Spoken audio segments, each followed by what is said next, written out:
Hi, everyone. Welcome to episode 64 of Dimes on Duval, the NFL draft episode. Skylar Chase, Mike Yaji, and myself, Keith Manzi, are here to talk all about the Jaguars draft today. We are excited to be back in the studio. What's up, guys? How we doing? Well, Okay. Mike? Can't complain. Good.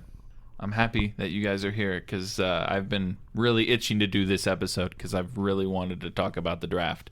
I don't feel like this draft was very memey, except for like the Blue Mountain State coach that came on. Oh, that to was announce the pick. hilarious. Did you see that, Skylar? I saw it afterwards. I saw it afterwards too. I mean, he just I saw it live. It was talked about hilarious. so many other things that had nothing to do with the draft, and then finally, like, Bro, that's what the NFL gets for putting not random. Granted, he did play in the NFL, but still putting people to announce the picks because it can turn into a one-man show, as it did with Ed Marinaro. I think that's how you say it. Marinaro, the head coach of Blue Mountain State, Marty Daniels. But that's what happens, and it was hilarious that the lady had to come out on stage to. yeah, she basically yanked kick him him off off. with like the cane, like, "Hey, let's go, your time's up." I don't know if you guys watched any of the last day, but one of the Falcons picks was the Atlantic Falcons. I thought that was kind of fun. It's like, Interesting. you're such a diehard Falcons fan, but you don't know where they're located. He sounds like Urban Meyer, the Phoenix Cardinals. Or what's his name? I'm sure. I have the tweet pulled up. Alex Clancis. Oh, God. That I saw that. I think I retweeted it yesterday. I thought it was hilarious. That is so bad. Which I don't know if you guys saw the Rich Eisen talk about, because Shad Khan came out and said that Urban Meyer was not fired because of wins and losses. He was fired because essentially he was a liar.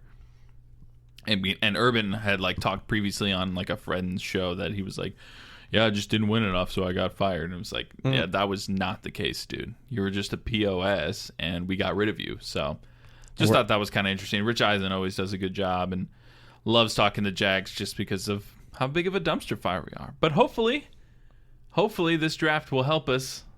I don't know. We'll see. I'm very intrigued to hear what you guys think of it. We're going to grade it here in a few moments. We're going to go through each pick as well because we have to. That's just the rule of the land. I'm sorry. You're going to have to deal with that. We're also going to sneak in a local update at the end. Little positive news for our Jacksonville Icemen, as well as the Sharks starting their season again. And then right now, let's talk real quick NBA. First round, done. Phoenix ends up beating New Orleans. We saw that coming. Dallas ends up beating Utah. We saw that coming. Warriors beating the Nuggets 4-1. Thought it was going to be a little closer than that. Still good. Milwaukee shocked the Bulls. Maybe for you it was a shock. Shocked. Gentleman's sweep. I believe we called that one. Well, you said a true sweep. We prior, did say so, true sweep. Touche. Yeah, Touche. we got one in Milwaukee. To be fair, who would have thought the only sweep so far were the Brooklyn Nets? Yeah, honestly. It's ridiculous. I mean, so is Kyrie gone? I don't think so. I think it's more of a they're going to change every other part on that team. So 95% of the roster. So you don't think Kyrie's the problem? Well, I mean, he was the problem for not playing half the season, but towards the end he did all right. I mean, he didn't play that great in the playoffs, but again, also he didn't play half the season, so it's hard to play well when you haven't played that much. You don't have that big of a sample size. And I get it, he's a vet, but still. I only ask because of like the reaction I saw on Twitter from like him getting in his teammates' faces and stuff, and like, you know, just some of the pictures you see where he's just like has this face of like really, you know. Yeah.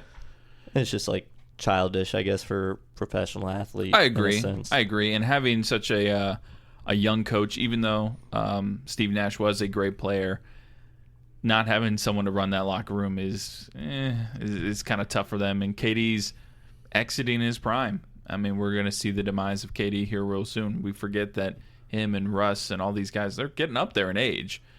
I mean, with his body type, he's not durable, really. I mean, he's super tall and lanky. He's not like, I mean, LeBron's having injuries now because he's getting older too. Well, so. LeBron is the unicorn in this situation. Yeah, exactly. Everyone experiences a fallout after X amount of years, essentially, in the NBA. But LeBron never had that, so now everyone tries to compare each other player to LeBron, and it's just not fair. I mean, LeBron is a very unique player. We're not going to see another one of him in a long time. We'll compare him to Kobe Bryant then. No, I'm just kidding. I mean, Kobe fell off. Kobe Yeah. got hurt, and Kobe, had bad teams, and now we're seeing it. But what? LeBron's what? 39? I mean, Kevin Durant's No. still. No, he's like 37. He was drafted in That 2003 doesn't- at 18, so You he can't might do be math. about 37, 38. Yeah. I can't do math. So. Yeah. Well, I mean, Kevin Durant's still a unicorn in a sense, but He It is, is but it's a 30 different sense. yeah, it's not a physical monster. He's just like, I mean, his gift is being 7 foot and being able to shoot and drive. Well, yeah, he really started that whole trend of 7-foot guys that can put the ball on the floor. I mean, now you see it and it's just like, okay, yeah, they can do that. Before there wasn't a lot of that. You're not going to see Patrick Ewing putting the ball on the floor and driving to the hoop and pulling up from 18 feet. No, it just doesn't work like that. But now you have like Luka Doncic's and man, I said that funny, but Giannis and all these other guys that are just Does the Denver guy count? Jokic. I mean, Jokic is just a freak too. I mean, yeah, he can run point. I mean, again, he got a bad draw with Golden State and he's out of the playoffs. But I mean, he had another MVP caliber season. Is John Morant? That's Morant, right? Yeah, John Morant Yeah. is going to be one Is of he the next if face? he's not, You think? I think so. Giannis is still the current face, in my opinion. Yeah, but I think Ja's up there for like the future. You think Memphis and Milwaukee play in the finals and then Ja takes that over? Memphis won't make the finals, in my opinion. Interesting. If Memphis gets by Golden State, it's going to be a tough ride Against because I think Phoenix. Phoenix beats Dallas. I think it'll be tough for them to beat Phoenix, but I mean, we forget about the Heat in the East too. Yeah, I well- mean, as much as I don't want them to win, they could easily knock out Philly with Embiid being sidelined with what was it? Orbital fracture. Ouch. And Well, he's I- also got his thumb injury. That too. I just see though, like, if we're looking like years down the road, still Milwaukee should have Giannis, and Giannis should still be performing for like the next 2 to 3 years. Like that's easy, and then I don't know what Jimmy Butler and Miami's situation is. There seems to be like, disarray, I guess, in that locker room. They've got some interesting pieces. I mean, they'll have to establish a new point guard at some point. Kyle Lowry's not going to last forever. And Jimmy's getting older.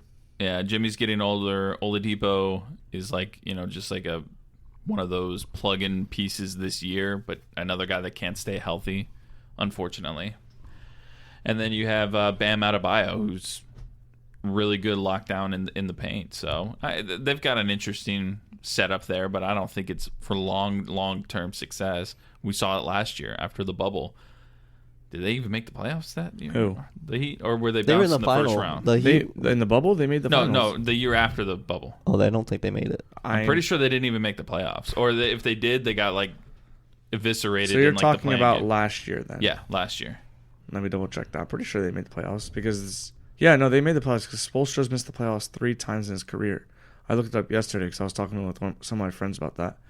Let me double check. Is Yeah, he they the- got swept by Milwaukee last Yeah, year. that's what it was. Okay, yeah, because everyone was like, "Oh, this is it. This is the Heat dynasty. Tyler Hero and Duncan Robinson and all these other guys are really good." And then they they got kind of sucked it up in the playoffs. And To be got fair, swept. though, they were coming off the year before in the bubble. They made the finals, and that playoff appearance was in October.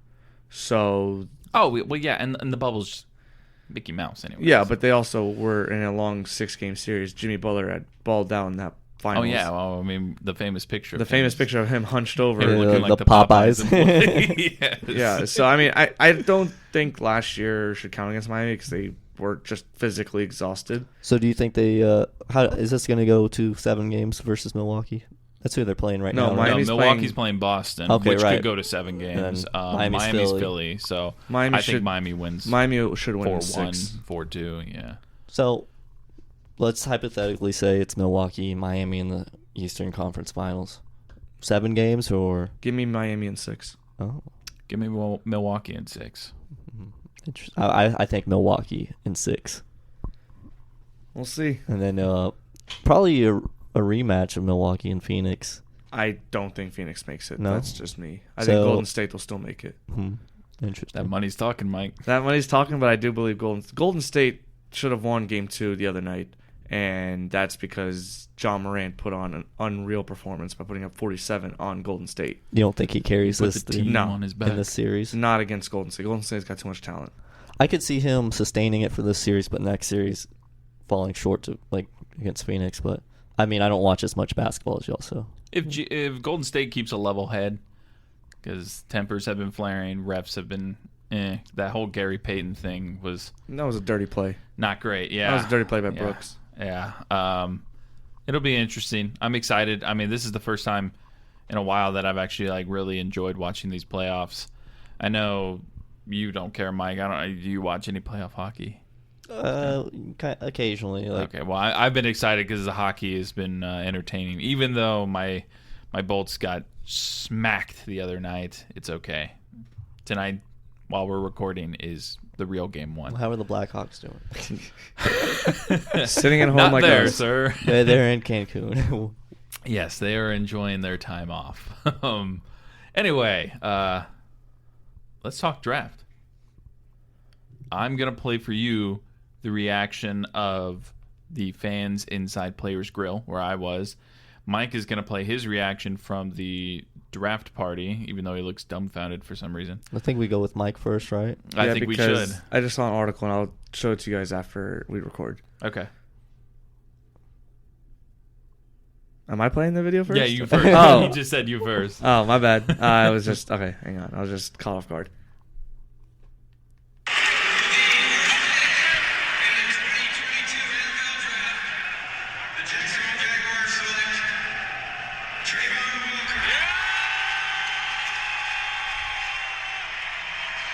A lot of cheers.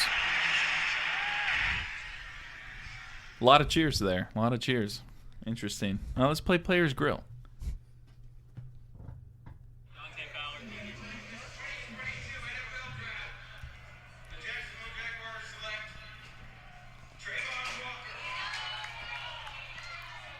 Then Michael Scott. There was a Georgia fan sitting very close to me. He was probably the loudest one in there because obviously he's going to support his Georgia guy. But yeah, not the reaction that it sounded like at Daly's place. First of all, Mike, how was the atmosphere? Actually, surprisingly, like, fun. Yeah. Be- Better than game day? no, nothing tops. Nothing will top game day. It was definitely a electric atmosphere. There were 5 players that came out. Doug Peterson spoke to the media, to the fans when I arrived. Definitely a pretty packed crowd for Daly's place, and I thought it was a good atmosphere and definitely some mixed reactions. Even though the video didn't indicate that, there were definitely a lot of people who were like, People were excited, and people were angry.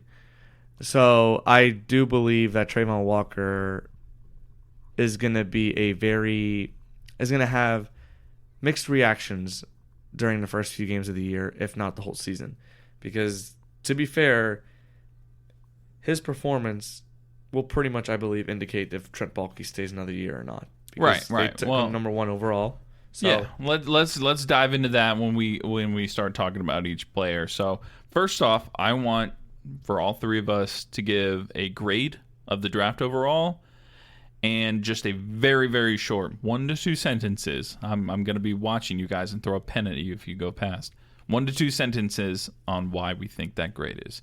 Who wants to go first? Sure, I'll go first. Oh yeah, Skylar. All right.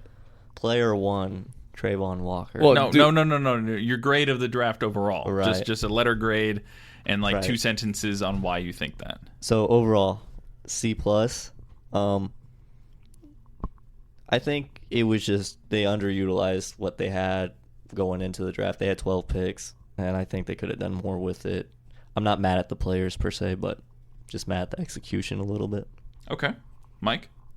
I give it a B, and I give it a B because they addressed defense, and their biggest need was linebacker. They addressed that, and pass rush. The only negative, why it's not A for me, is they didn't really address the offense, which we all know is the biggest key to the Jaguars' success, which we'll go over in a minute. I also give it a C+. I am very adamant about building around the, franchise quarterback in Trevor Lawrence, and they did not do so at all. And the defense is nice, but, well, we'll get into that. So, well, I just think of it as like this guy is like Aaron Rodgers. They want to treat him like Aaron Rodgers. So, of course, they're not going to draft any receivers. Oh, so they're just going to be a piece of crap. Okay, all right, cool. When have the Jaguars ever done right by their players? I mean, you're not wrong, and that's the problem. That's why, I was so surprised why so many people were excited with this first pick. Let's get into it. Number 1 overall pick, Trayvon Walker, listed D-end out of Georgia. I don't like it. I'm sorry, and I know. Don't interrupt me either. Let me just sound off on this for real quick. I don't want to pick a guy that has high upside and big risk at number 1 overall. Sure, this draft was not like last year's. There was no surefire. Trevor Lawrence is the guy. Everyone knew we were going to pick him. No one knew who the heck we were going to pick. This guy was in the middle of draft boards a couple months back. He was projected 3rd round. And somehow he jumps all the way up into the 1st round and then somehow jumps up all the way up to the top 5 pick. I'm like, why? What did this guy do last year that really showed that he was a number 1 overall pick? Oh, he's got high upside. I don't give a shit. I'm tired of, he's got high upside. Oh, K'Lavon Chaisson, he had high upside. Taven Bryan, he had high upside. All these guys freaking suck. And we never draft good first overall, well, not first overall, first round picks. I'm not okay with this. Will he be good? I don't know. Can he be good? Sure he can. Can he also suck balls? Absolutely he can. And that bothers me. I wanted the NC State tackle or whatever. Ikungwu or Ika Mekwonu. Yeah, that guy. I wanted him because you know why? Protection for Trevor. And I think he's just going to be all around good. I don't care. I don't think any of these guys that are drafted in the top probably 5 or so that were projected possibly to be number 1 are going to be amazing picks. It's just that kind of draft, unfortunately for us. But I do think that drafting an O tackle, I think he would have been a safer pick, and I wanted to go safe in this situation. Well, do you think so you're not happy with Cam Robinson extension then? Or I don't love it, but hey, at least we have someone. We didn't overpay him. I think he was paid a fair amount. He's middle of the pack because he's a middle of the pack left tackle. So would you feel better about the 1st overall pick if it was a different defensive end? Like Hutch or I didn't want Thibodeau? Hutch, so no. Thibs, maybe. I mean, I might have felt a little bit better. I do think Walker has more upside than both of them because Thibs has had his problems where people say he doesn't love the game, and Hutchinson, I don't know. I just got some vendetta against him for some reason, but we'll see what he does in the Detroit. Constant J.J. Watt comparisons, probably. It does bother me, yeah, but it is what it is. But yeah, no, I mean, if they didn't re-sign Cam or extend Cam and they went with Evan Neal, I wouldn't have been mad. Yeah, I would have probably given it a better grade because again, it was an offensive piece and we didn't address that at all. So yeah, that's my piece on that. Mike, your thoughts? He looks lost in thought. He's been lost everywhere. I'm okay with it. The reason why I'm okay with taking Trayvon Walker at 1 is because, like you said, there's no real home run pick in this draft, to be honest. So I don't blame the Jaguars trying to say, hey, let him develop this year. Sure, we need the consistent production, but the problem is the only player with consistent production on, let's say, the defensive line has been Kayvon Thibodeau. Aiden Hutchinson had 1 good year. I did not want Hutchinson just because of that. Walker has the potential to be one of the best pass rushers, if not best players in this draft. I'm okay with it, and that is what Trent Baalke wants. Right now, we can't do anything about it because Trent Baalke is still the general manager. Doug Peterson, rumors were saying that he wanted an offensive line. But Trent Baalke wants to run the team his way, fine. But the thing is, I'm okay with it. Not many people outside the media, like all the mock draft experts, McShay, Jeremiah, Kuiper, all said it's okay, it's a good pick. It's an okay pick. They get it.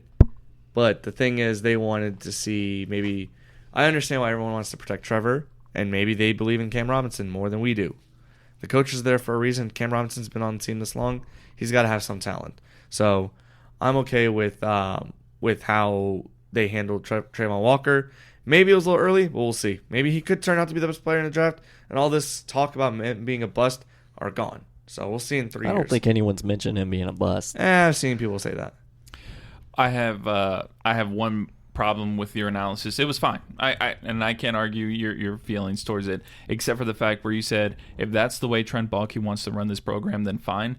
Because I don't want Trent Baalke anywhere near this fucking team. I don't either. But the problem is, Khan wants him here. So, but I think that's why the problem is so many people are rationalizing like, well, if that's the route they're going, I don't want Trent Baalke anywhere near this. He's never proven anything to me. What makes me feel like he's a better person now and decided like, oh yeah, he made the right decision.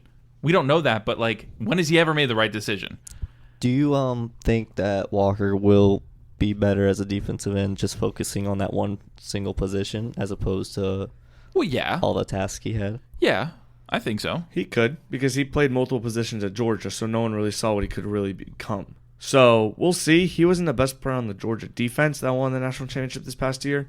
That's why I wanted Davis. Well, no, he wasn't even the best player on the team. Weren't there people saying that he was going to be like a stand-up linebacker? I don't know how they're going to use him. I really don't. Either a linebacker or pass rush defensive end opposite Josh Allen. I don't know how they're going to use him. Yeah. I think they're just going to have a bunch of guys that can just go at it. I mean, we can talk about it later with the other guys. For sure. Yeah, I mean, with Walker, the pick to me, it's okay. It's an okay pick. It's not a great pick. It's not a thrilling pick. It's not exciting. I think the real winner from this is Josh Allen. I think his production's going to shoot up. Hopefully, one can only hope. I think it's going to be similar to having like Calais, back on the line. It's somewhat similar, at least. I mean, take the pressure off of him. Not get double teamed every play. Yeah, absolutely. And we still have, other guys that can come and do it a little bit. Like Lloyd now seems like he can do it every now and then from outside linebacker position, and then right. Smoot's still there, right? I think he performed very decently last year, and I think he'll continue to progress because he's progressed every year in his career. So. Gotsis got re-signed today. Yep. Alex Clancis or whatever. Yeah, Alex Clancis. Okay, all right. Well, I mean, I think we could go on and on about the number one, but let's go down the pick. Number 20 overall, also in the first round, Devin Lloyd, linebacker from Utah. That was 27 overall. Yeah, they picked him 27th overall. I don't know why I wrote 20. Oh, well. Yeah, anyways, maybe it was a typo. That's my favorite pick of the draft, Devin Lloyd. Probably I wrote best pick next to mine. Bunch of everyone's favorite pick. I mean, this guy. You're right, 27. He's just first of all, he won over the city with his Duval. It was kind of good. It was amazing. And then in his first press conference, he talks about how he is aware we hate Tennessee, so he's fully investing in this city, and that's a beautiful thing when a player does that. I think the city's one of the best options for him just because he does have two parents from the Navy.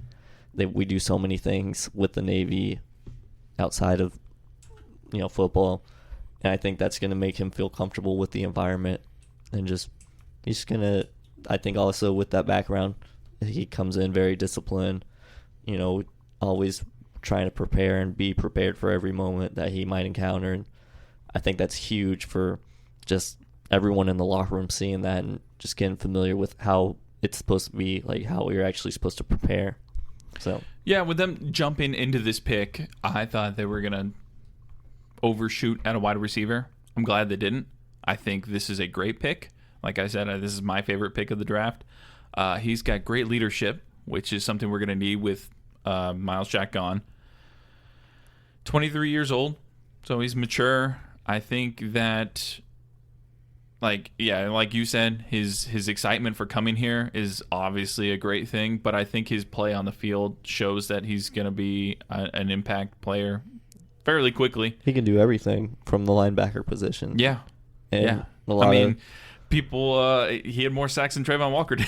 Yeah, and I think he play safety in high school, from what I remember. Like, He might have. I'm not really sure. He but played punter in high school, apparently. That's pretty cool. He It's like basically, Ocho Cinco. I think he had 150 tackles final, 43 for loss, 15 and a half sacks, and 5 picks, including 7 sacks and 4 interceptions in 2021. He is all over the field. I think he's going to be a really good football player. Mike? I love the pick, and I remember when we traded up for him, I was like, it's got to be for a linebacker or a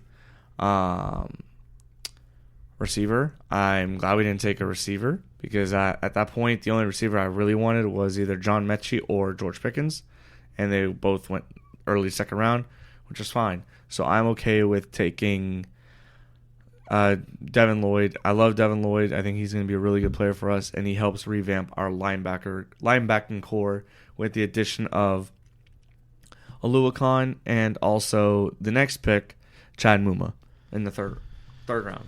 Yeah. Or I'm sorry. Yeah, No, third he was round. third round. Yeah, Late third round. But before him, at 65, we took Luke Fortner, center out of Kentucky. Probably my second favorite pick. I don't know. Damn it. Me too. He's going to challenge Shatley. Yeah, and then I mean with Linder gone too. I mean it just helps to obviously just have any O line just helps depth in that position. Anywhere on the line is great. Like so, I'm for it. Mike, you like it? He wasn't even the best offensive lineman in Kentucky, but then again, I don't know how the centers were. I really wanted Linderbaum, but I was annoyed that he went 2-3 picks before where we took Devin Lloyd. So, I mean, it'll do if he can beat Shatley, great. If not, that's just a bust of a pick by Trembalke, so we'll see. I don't think so, only because he can play other positions. He played other places on the line before, and I think they could plug him in when needed. We'll see. I just think he might be a little undersized, especially to play center. But we'll see. Hopefully I'm wrong. Hopefully he does take over the job because I like Shatley, but we drafted Fortner early. So you hope that he gets some starting reps at center or at least to win the job this year. So Right. Well, then moving on to the 70th pick, also in the third round, Chad Muma, linebacker out of Wyoming. All right, we already have one Wyoming guy. One's got to go. See you, Wingard. This was actually one of my favorite picks. I really think Chad Muma is going to be a really good player for the Jaguars if obviously he stays healthy and whatnot. However, like I said earlier, we just revamped the entire linebacking core. And my goodness, did the linebackers suck last year. They got run over a lot. And now adding Fadakasi on the D-line and also adding 3 new linebackers for this year, our run defense should be one of the best. Not one of the best, I want to clarify. One of the top 10 in the league because they all can stop the run. Yeah, That's what I'm hoping with Chad Muma. He was supposed to be a late first-round pick, and we got him in the late third or mid-third. I'll take it easily. That's great value, and I think Chad Muma will be starting day one and will contribute immediately and will be one of the best players on this defense. Yeah, I like the fact that they're getting a bunch of run-stopping guys. In this division, it's more important than any other one with Derrick Henry in it and Dameon Pierce now at Houston. I'm a big fan of him being a Gator, obviously. And then, Of course. drawing a blank. Who else we got? We got Indianapolis. They got Jonathan Taylor, obviously, who's Yeah, Derrick Henry, incredible. Jonathan Taylor is going to be tough, and that's just the division alone. Those are like literally the 2 best running backs in the league right now. Like, I mean, Yeah. I don't know anyone else right now. Yeah, I mean, I wasn't in love with this pick. I think he is a good pick, but at the same time, I was like, did we really just take another linebacker? At this point, this was 3 defense to 1 offense, and I was like, my goodness. Yeah, I would have hoped for a receiver at this point. That's also where my draft grade comes in. We had 12 picks coming into the draft, and we ended up with 7, which I'm not mad at, but maybe I wish we would have had, some more in the top 3. Like, why not have like 7 picks in the first 5 rounds and then be done with it then? Right, and I'm not an expert on these kind of things. I don't know exactly who was available at that time because I didn't pay that much attention. But at the same time, it kind of was like, okay. I mean, again, I think our linebackers are set. I think we're going to have a good linebacking core, as Mike said and you said. And good for that. But And honestly, the cornerbacks, they're not going to be that bad either. We still have Shaq Griffin, we got Darius Williams, and we picked up a couple guys, and yeah, we'll see. I mean, late round guys, you never know what might happen, but I feel like safety is still the biggest hole right now on defense, but for sure, the receivers aren't going to get that far on the field with all our guys rushing the quarterback and all that. But yeah. Well, then the next pick is the second and only other offensive pick in the draft. It's the 5th round, 154th overall. Snoop Connor, running back out of Ole Miss. James Robinson's replacement. James Robinson 2.0, essentially. A little quicker.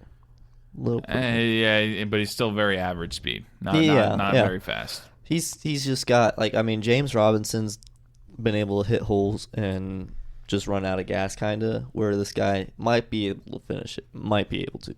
He's just that much quicker. Yeah. He was overshadowed at Ole Miss because of Jerrion Ealy, but I mean, yeah, it's very similar and we attributes to James Robinson. I mean, Robinson's coming back from injury, and we're still not sure about Etienne either, coming back from injury, so not mad at it, but it'll be, I don't know. What do you think, Mike?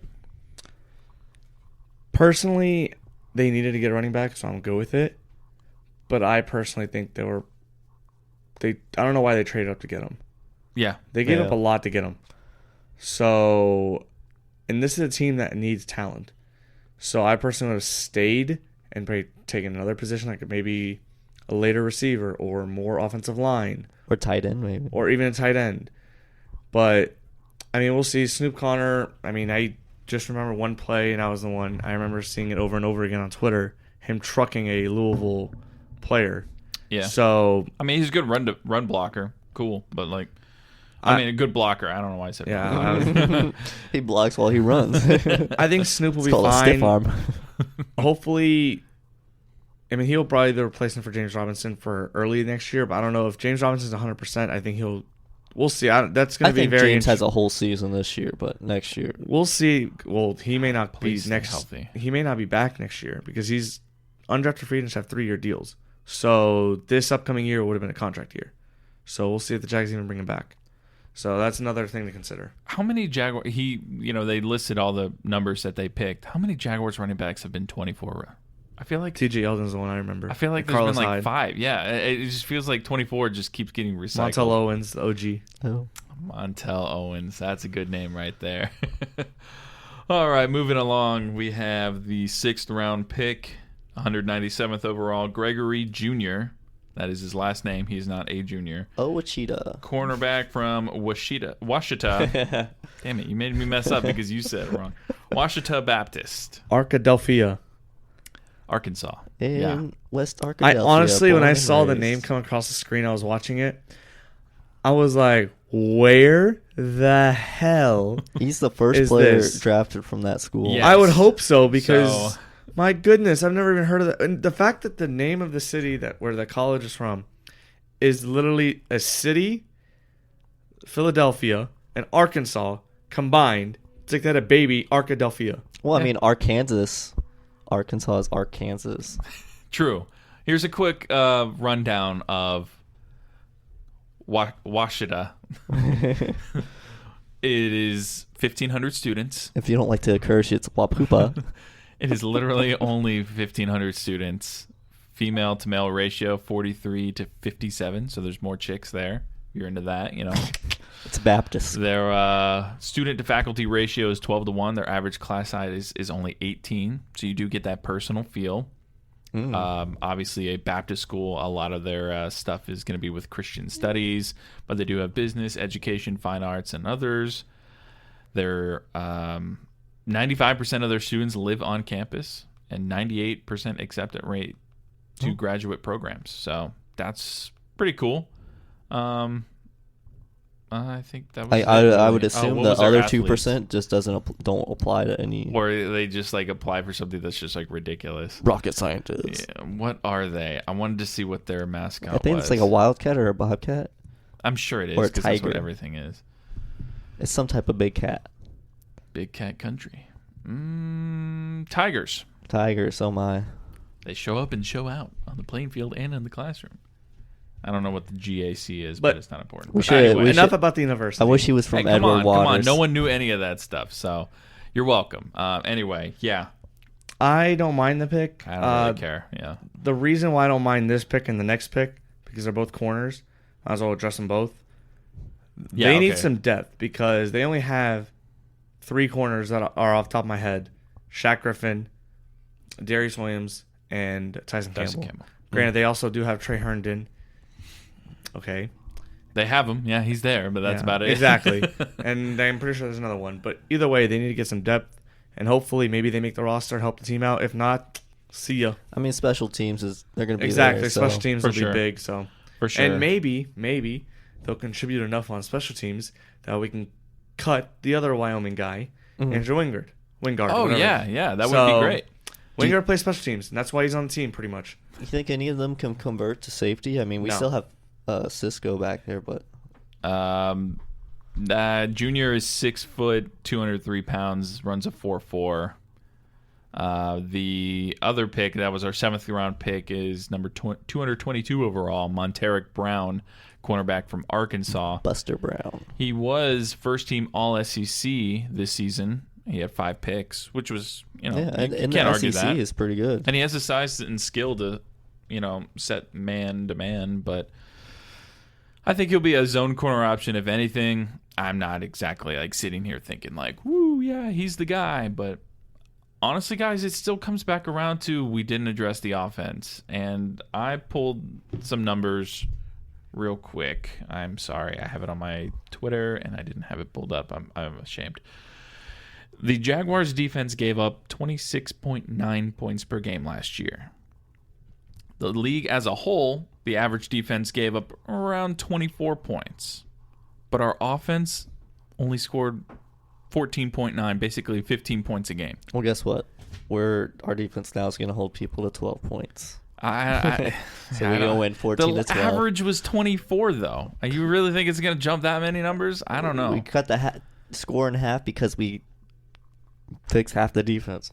I mean, if 2/3 of the NFL offenses are averaging 21, what's more important to fix first? I think it's still the offense. So, I mean, you don't think obviously we overpaid Kirk, but we don't think Kirk and Jones improved the offense just a little bit. Zay Jones, no, not really at all. Christian Kirk, sure, a little bit because it couldn't get any worse, but and Evan Ingram can't freaking back. catch a football, so I don't know why we signed him and thought, oh, that's our answer at tight end.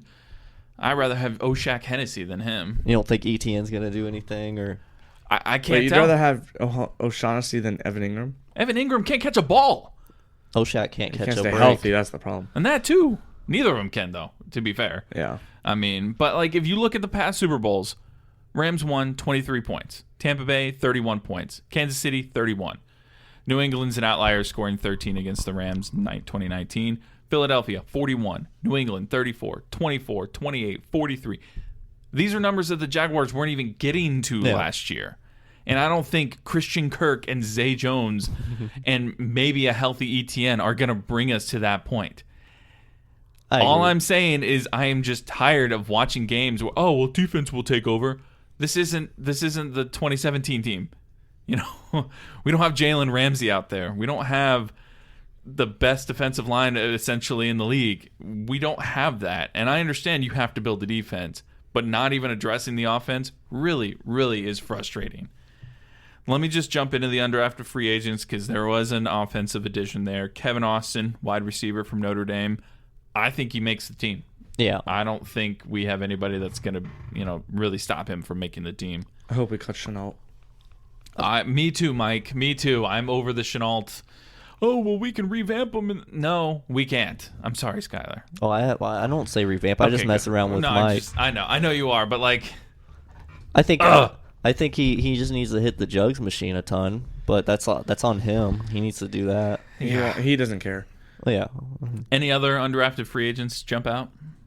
The kicker, obviously. Andrew Mavis, something from Iowa State. I saw a video where he won a kicking contest making a 67-yard field goal. Yeah, so that's pretty cool. Matthew Wright's got some he's got some competition. Matthew Wright's just gonna have to be 100% from inside 55 because So I've outside got- 55 he can't kick it. I've got one player I'm very interested in. Josh Thompson, corner from Texas. Okay. Just because would not surprise me if one of these undrafted corners hit because we signed three Like three as corners. special teams or like as Just a in corner? general. Okay. Just in general. There's always one corner that makes the team. So I think it could be him. Okay. It's going to be interesting. Obviously, I guess we qualify as the media because we are talking about Yeah, all we this are. and we don't play. We're going to talk about it. We're going to sit here and speculate. I'm still pissed off. I don't know. I can't get the vibe. I mean, you guys seem to be okay. I mean, think. I think we're over it. Like, We're all over the way the Jags have been. Yes. I am it is what it is. I'm with that mentality right now because honestly the Jags have drained every single ounce of my Passion. happiness and until they start proving everyone wrong. Yeah. It's going to be the same old story. 14 years, man. Same old shit with the Jaguars, same ownership, no matter what, change the owner, change the general manager, change the coach, change the quarterback, no matter what, it's a dumpster fire here and it sucks. So until something changes and it's on a consistent basis, I don't even get upset anymore. I mean, the only thing that's good about being a Jaguars fan is there's the Browns at least. They have more success than we have recently. They haven't gone. No, They've been to more playoffs in the last 5 years than we have. So in the that's- 5 okay, years. yeah. Oh, I don't care. That's still their, more their recent. whole that's their only playoff appearance in their Yeah, whole their whole existence. existence is I- a joke. Don't care. They guess what? Still same amount of Super Bowls as us. 0. So I'm good with it. They've had more success. They have had more winless seasons. Touche. Mm-hmm. They have uglier uniforms. You know, I like the color orange, and they make it look bad. It's my favorite color. Orange is the worst color in the United States. I don't know why I say United States. In the world, whatever. I'm also focused to have a fantasy draft in 1 minute. So Wait, why? Why orange isn't that bad? orange is the worst color. No, I think brown is worse. No, orange is worse. Golly. that's so rude. Orange is the worst color. Orange is I mean, there are some good shades of orange. Like a good burnt orange is nice. my favorite. Now, Gator orange, yes, Mike, I agree. It's shit. Orange but like, is garbage. What's your favorite color? Red. Basic, basic bitch. mine is a chartreuse. I like cayenne. So Robin's egg blue. Oh, off my white, goodness. off egg white. Orange is garbage, and I will not. It's one of the worst colors ever. That's probably your worst take on Okay, this. well, you know what? Fine. I'll put besides up a poll. Blake Bortles. I'll put up a poll. What's the worst color? Orange or brown? No, I'm just Oh. gonna put up a poll. Is worse- after is I'm gonna orange the post worst color? I'm gonna post the episode, and underneath there is going to be a poll. Is orange the worst color? Yes or no? When you look at sunsets and sunrises, you just like throw up in your mouth or yeah, something. seriously. Nope. Just That- you cannot convince me orange is a good color. I don't care. Do you eat oranges? Yes, but that doesn't have nothing to do with it. Oranges are tasty, but the color is stupid. It's so good they named it the color. Lime green is So- gross. Lime green. That's Orange a bad is worse. color. Orange is worse than lime. Have you seen the Seahawks uniforms? Yeah, Yeah. that highlighter is worse than orange. No. Oh my god. Orange. I'm telling you. Are so you colorblind, or no. is there like some? So What does- orange. what does no orange look one. like to you? Not one person looks good in orange. Oh, that is false. Who looks good in orange? I do. I One. definitely don't. So Whatever, Mike. Whatever. It's regardless. I'm gonna put up the poll. I mean, you're looking at this number 5 right here. You think that's ugly? yes, orange is a terrible color. You don't think Oh black and my orange look good gosh. together? No. So you hate Halloween. Halloween is I don't care about Halloween. So Halloween? Halloween. What's your Halloween? second favorite color? Halloween. I don't know. It's what's my second Halloween? favorite color? Yeah. I don't know. I like purple. Big purple. My first is blue. I'm not sure exactly the shade, so I can't say which one. But my second one is like a dark red. I like a dark red. What was your first? Blue, like Well, a certain shade of Oh, blue, but I can't think of it right now. I think my second favorite is blue actually, Oh. and then third is white. Red and blue. Red, white, and blue. America, baby. White's not a color. What? White is not a color. Yes, it is. It's the absence of all color, Mike. It's which is a color. Ching. The absence of all color is not. All right, we're getting sidetracked. Anyway, That's what happens when you listen to Dimes on Duval, baby. before we end the episode, I did want to do a quick little local update because we have to, because a lot of things are going on locally right now. As we are recording, this is Wednesday night. Art Walk is going on.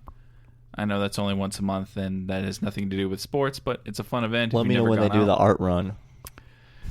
No, running sucks, so I will never let you know when that happens. Mike is involved with his fantasy. Damn it! Bull crap. So anyway, the Jumbo Shrimp. I'm teasing them because I wrote an article and we'll be releasing it when their next homestand starts. So be on the lookout on dimesonduval.com for that. They are, 14-12. Middle of the pack. Is about as middle as you can get, but they are scoring runs like it's nobody's All right, guys, business. quick question. I'm on the clock. Do I take Christian Watson, Jahan Dotson, George Pickens, or David Bell? Or John Mechie? Watson. I have 27 seconds. I think he gets a lot more target. That's the one that went to Green Christian Bay. Watson, Jahan Dotson, George Pickens. Watson? I think so, too. All right. Thank you. That's all I need to know. Yeah. Anyway. That was my second pick. My first pick was Breece Hall, if anyone Rodgers, cares. I can't categorize these. You're just drafting rookies, right? It's it's a rookie draft for a dynasty. Gotcha. Gotcha. Anyway, so the Jumbo Shrimp are scoring really well right now. They are in Memphis as we speak. They will be back home. Gosh, it's going to be a while, I think. I had it pulled up, and now it's gone. It should be like a week. They have a weekend. They have a series coming up this weekend, I thought. No, they're in Memphis all weekend. Memphis Redbirds. 10-10 lied to me. What's new? Yeah, they're good at that, and they're good at sucking. We are the biggest haters of 10-10. If anybody else hates 10-10, please feel free to reach out to us. If you want to leave a message or something about them, please get in contact with one of us.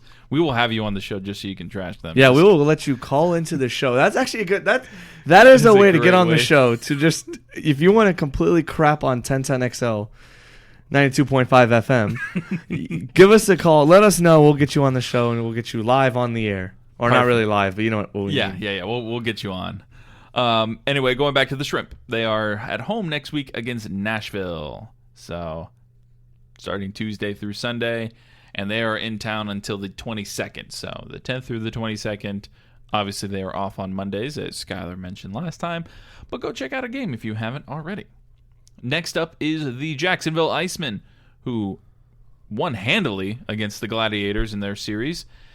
Now take on the Everblades, Florida Everblades, the Battle of Florida in the, what did you call it, Mike? The semi?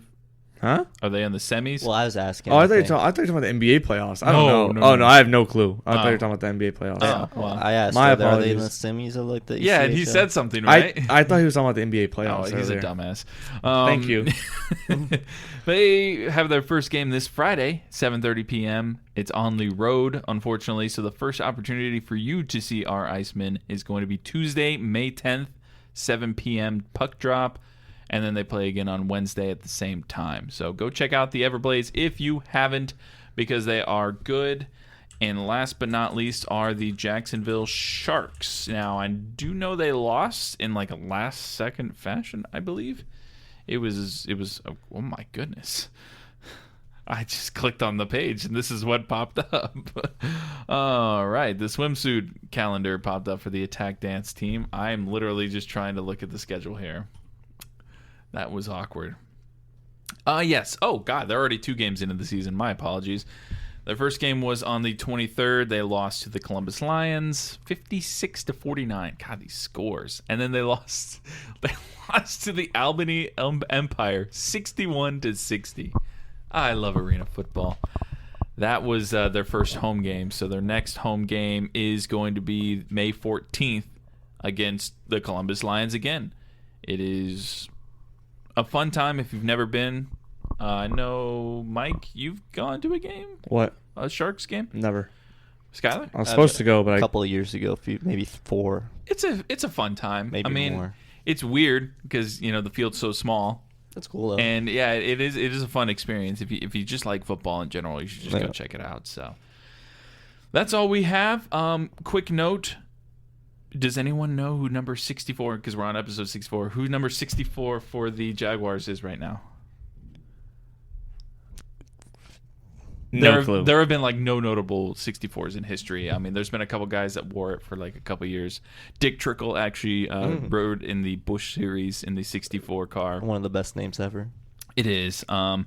Coy Cronk, offensive tackle from Green Bay. He was just like a free agent addition. He went to Iowa. Yeah, but he's got a cool last name, Cronk. I mean, his last name is Cronk. Get crunk with it. Get loose with it. No, Cronk, like my spinach puffs, like Emperor's New Groove. Oh, Kronk. Yeah, Kronk. Cronk. Oh. It's not K like in Throw the off movie, my but- groove. I'm sorry, you threw off the Emperor's groove. I'm sorry. I think Squeak, it's, squeak, squeaky, squeak, squeak. Squeak, squeaker, squeak, squeaking. Great movie, Emperor's New Groove. Go watch it right now because we are done with another episode of Dimes on Duval. Thank you all for tuning in once again. For Skylar Chase and Mike Yazji, I'm Keith Manzi signing off until next time. Thanks for tuning in. Just a reminder, Urban Meyer can suck my nuts. Just kidding. I don't want to me at all. Okay.